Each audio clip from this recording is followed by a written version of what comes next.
Cell phone data shows how Las Vegas is gambling with lives across the country. That's a pretty intense headline, isn't it? That's what ProPublica says. So I clicked on the article wondering if there was any data in there about whether or not people were actually going back home and getting ill and sick and bringing it back.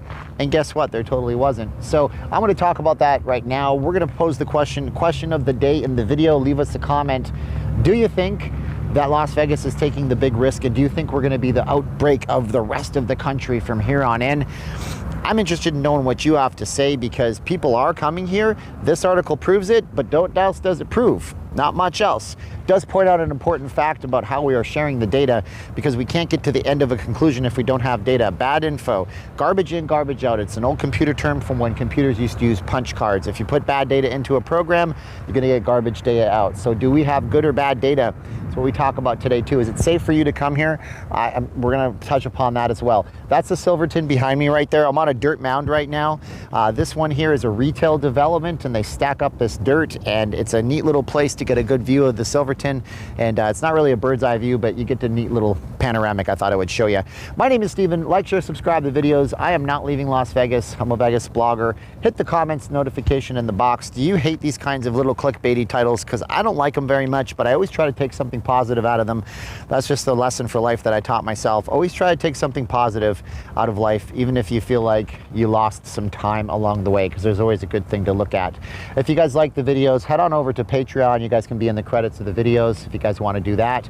You guys can also head on over to vegasfacemask.com where we have 2 for $25. Somebody in my comments, can't put it on with one hand. Somebody in my comments the other day in my video said, well, you're just buying masks made in China. Mine's made in Ohio. Where's your made? And I'm like, mine's made in my house. My wife makes them. They're 2 for $25 and they're the best face masks you'll ever find. So you can support the channel that way if you guys want to. We ship anywhere in the United States and I love you guys for the support. All right, so that's it. Commercial's over. ProPublica. It's a website. I think the last time I read one of their articles was actually during the 2016 election. I don't know if they're a political-based website. We're not getting into politics in the video right now. But they posted up that article and, you know, gambling with lives, cell phone data shows. Well, the only thing they really show is that people are coming to Las Vegas. Hey, that's a positive, right? We need people to come to Las Vegas, don't we? It doesn't really show anything in terms of coming to Las Vegas and spreading the C-19 anywhere. It does actually have zero kind of data and information in the article at all. But what it does show is that people are coming here from all over the country. You have people coming out here from, you know, from Ohio and from Nebraska and from everywhere. This data comes from, I think, earlier in July. So I don't know if there was a quarantine from New York State. They have a 14-day quarantine if you travel here. So not a lot of people from New York and some other places are coming, but everybody from across the country is coming. They took public access data from fitness apps and fitness trackers where people can share their walks, and it's all like they didn't go in and secretly tap into your phone or anything like that. And they only have about 50,000 data points, which is not a lot of data points to work with. And yeah, people come to Las Vegas, they go back home. And the highest state with people coming in was California, okay? But the article poses the question, is this gonna be the end? Is this a bad thing? Is this gonna spread the virus, and is it gonna have massive flare-ups, and is Vegas to blame? Is Vegas to blame? Oh my gosh, are you serious? Well, you know what? Maybe, possibly, but I really seriously doubt it. And the problem I have with the article, first of all, it's the clickbait kind of title to it because, like, again, they don't actually go over viruses, facts. They don't go over any kind of infection rates. They don't show that this person was fine and this town was fine and then they went to Vegas, they went back to their hometown and they had some kind of a flare-up. None of that stuff is actually talked about. And what they do talk about that's important in the article that I do want to point out for you is this. They say that, in that article, they say, the Southern Nevada Health District and local health districts are generally not actually sharing their data with one another. That's actually something to take out of the article. That's a positive to take out of the article. Not a positive, but it's a negative, but it's a thing you can learn from. And that teaches us right now that we have garbage data coming in, and I've been saying this since the very, very start of the entire pandemic. I've been saying it from day one when we closed everything out here. I was saying in my videos, we need to track this thing. We need to get stats and we need to get data. All levels of government have to be working together on this. Instead, they're not, and we are just as fractured over this data and sharing and this harvesting as we've ever been in a lot of ways. So how do we know where we're at if we don't know where we've been? And that's the biggest question, right? If you know you just got dropped into the middle of the woods, blindfolded in the middle of the night in a helicopter, told to go home, you wouldn't know if you should go northeast, south, or west. So that's kind of where we are when we don't share information and data. And the Southern Nevada Health District apparently doesn't share it. The only casino we know of on the entire strip that has shared anything is the Wynn. All the other big properties, which I will not name here, have not shared a thing. So property A, company A, big corporate company A, they might have 1,000 cases, we don't know. And company B might have 500 cases. We have no idea. And you know what?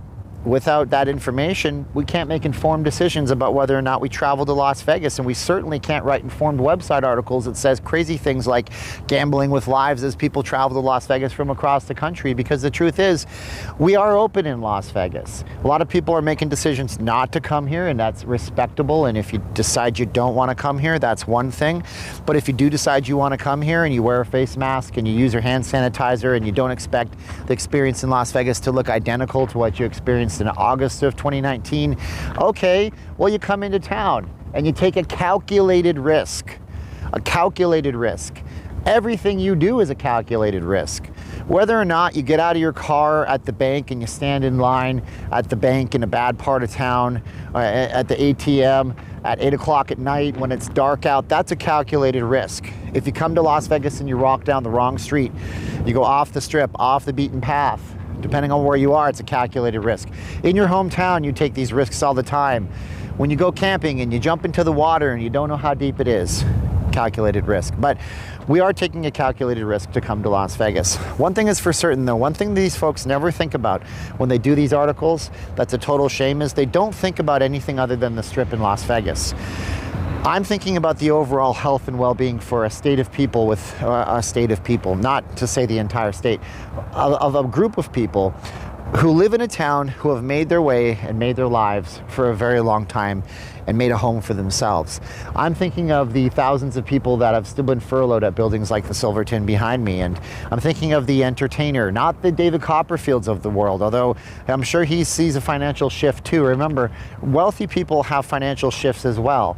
It impacts them in the same way as you, but they have nicer stuff than you at the end of the day too, but they still have to see their lifestyle change as well. No, I'm thinking more of the entertainers who are the struggling ones, who were always hustling and trying to work for a show, who didn't know if their little showroom was going to let them go, and now they don't know when they can ever get a little showroom. So now they're, trying hard to do a gig worker job with Uber or Lyft or something like that, and they're not making ends meet.